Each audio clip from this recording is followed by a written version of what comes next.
You are weak. You are dumb. You are not my son. I hate. That's not a movie line. That's what Sylvester Stallone's father told him as a kid. And Hollywood took that same message and repeated it for 30 years. Critics called his work athletics, not acting. Directors begged studios not to cast him. And when he finally did the one thing that should have proved them all wrong, his own agents fired him. His manager walked away. And for almost a decade, silence.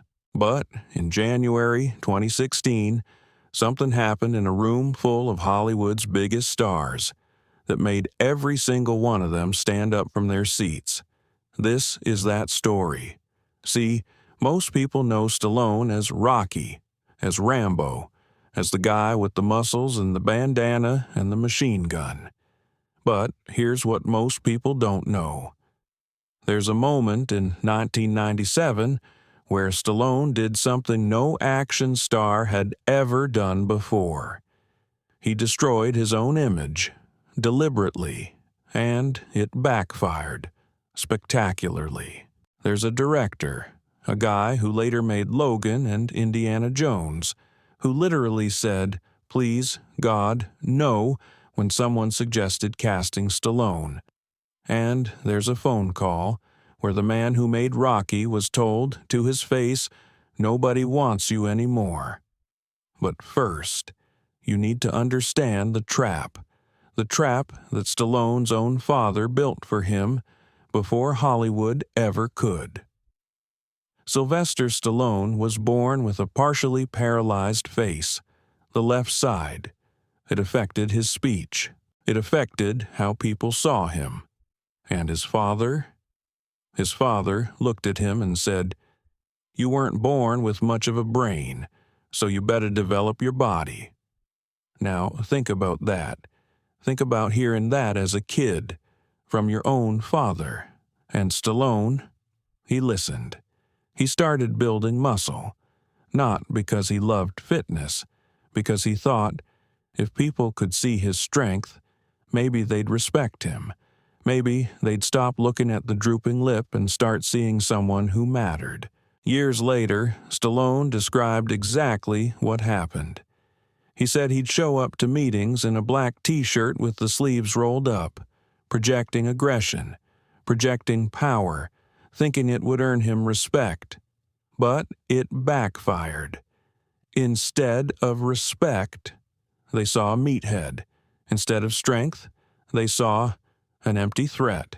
Stallone himself called it, and this is his word, a hollow gourd. That's how he described his own head, a hollow gourd.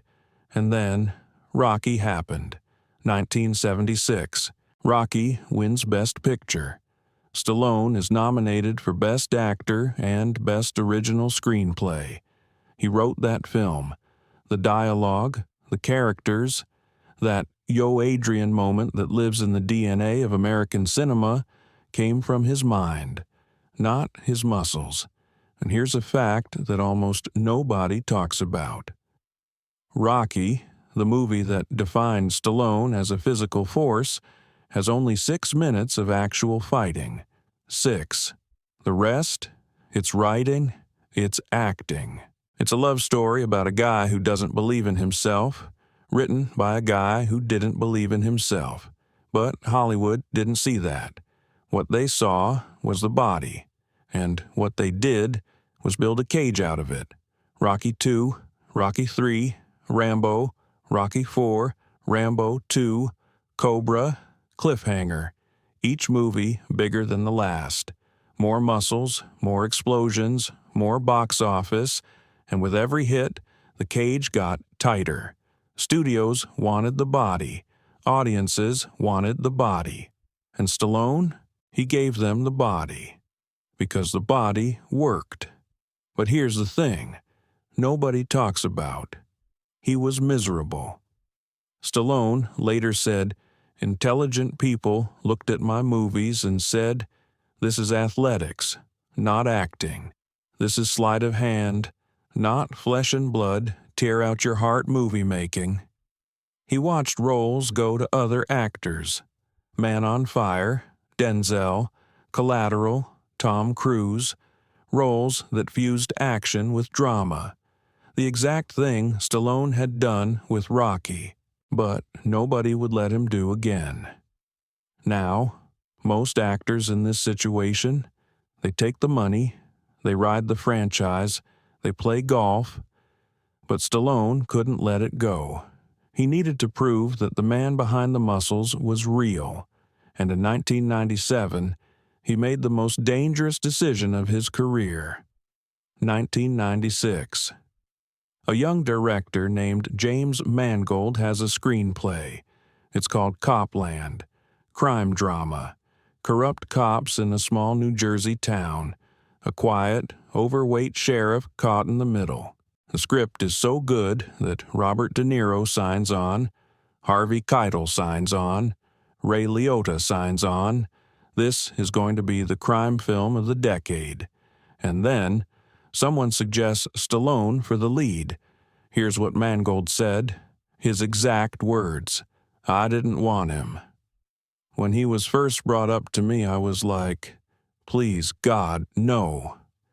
My whole perception of Sly was that he'd made this series of slightly less than his best movies, and he was just kind of an indestructible force in one picture after another. Let that sink in. This is the man who wrote Rocky, Oscar-nominated, twice, and a director, a first-time director, is begging the universe to keep him away. Not because Stallone wasn't talented, because nobody could see the talent anymore. The body had eclipsed the man. But Stallone didn't walk away. He did something incredible. Mangold laid down 3 conditions, 3 rules, and they were brutal. 1. Stallone could not take control of the film. No rewrites, no changes. The script stays as written. 2. Stallone could not play the hero, not the indestructible force, a quiet, hesitant, vulnerable man. And 3, he had to get fat, not just a few pounds, 40 pounds. The body that had defined his entire career, the armor he'd been building since his father told him he had no brain. He had to take it off. And Stallone, he said yes to all of it. It's your movie, it's your script. We'll do exactly what you wrote. And I'll gain weight. I'd love to.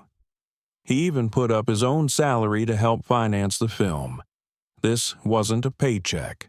This was a mission.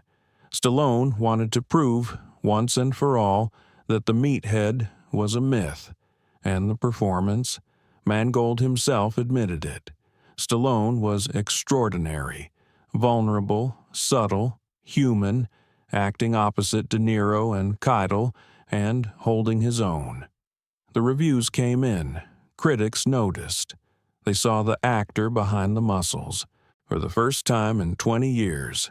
It should have changed everything. It didn't. When test audiences saw Copland, 3 guys out of 500 laughed when they saw Stallone's body. Just 3, out of 500. And the studio panicked. They tried to cut scenes. They tried to minimize the weight gain. The exact thing that made the performance powerful, terrified the people paying for it. Copland did okay at the box office. Not great, not terrible. But it wasn't the comeback Stallone needed.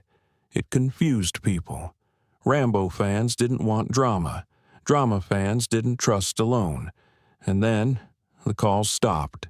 Stallone told AARP years later exactly what happened. And these words are devastating. Nobody wanted me after Copland.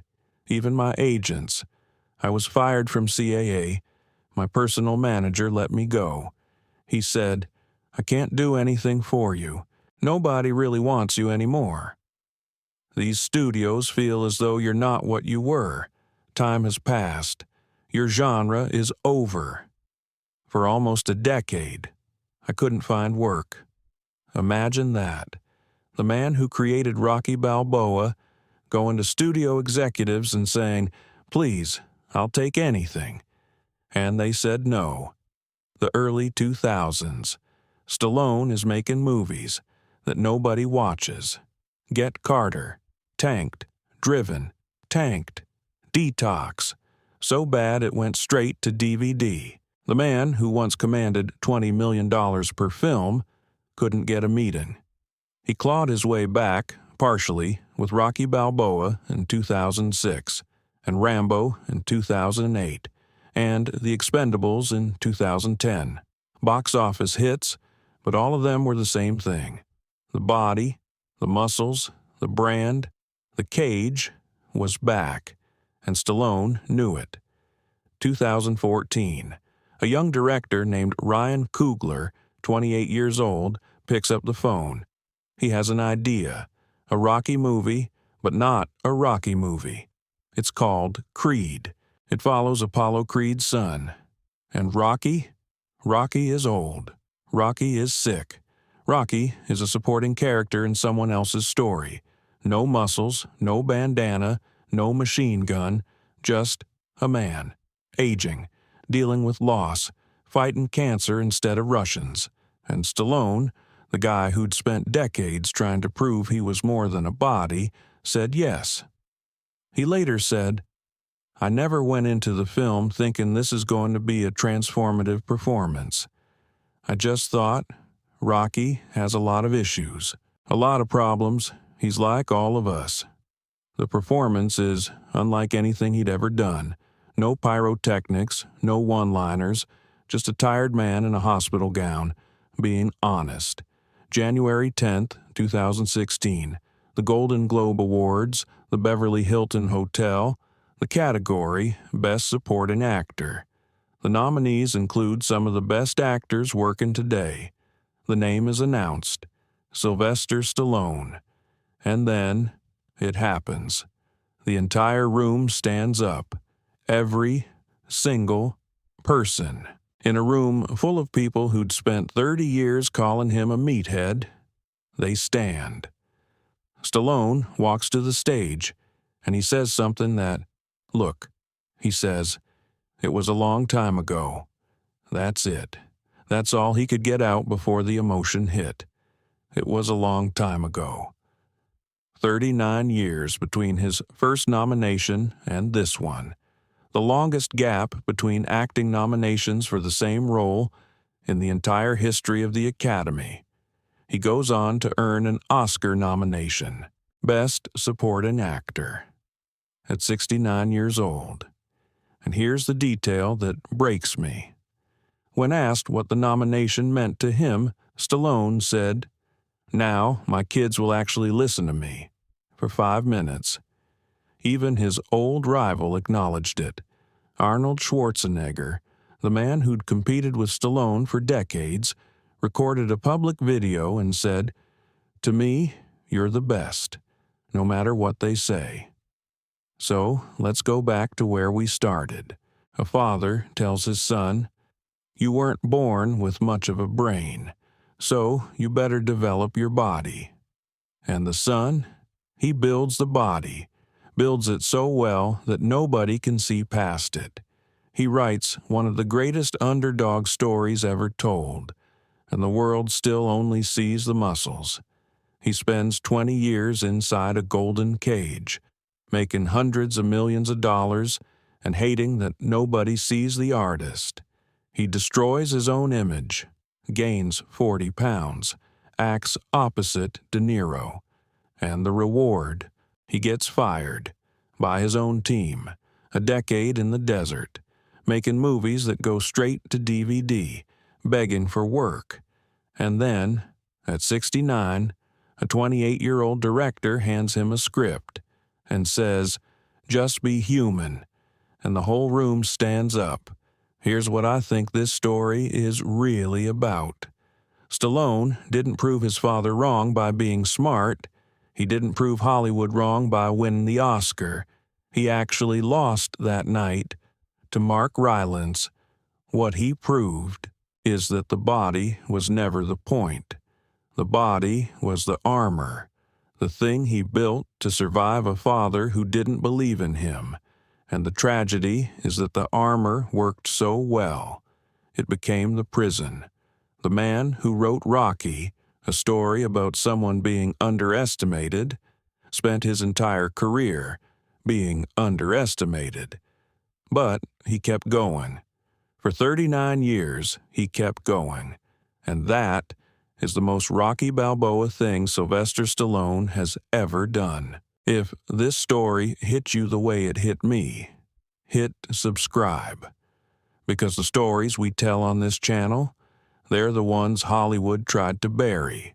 But Stallone's war with Hollywood was nothing compared to the battle he fought with one specific person, a rival who mocked him, publicly, for years.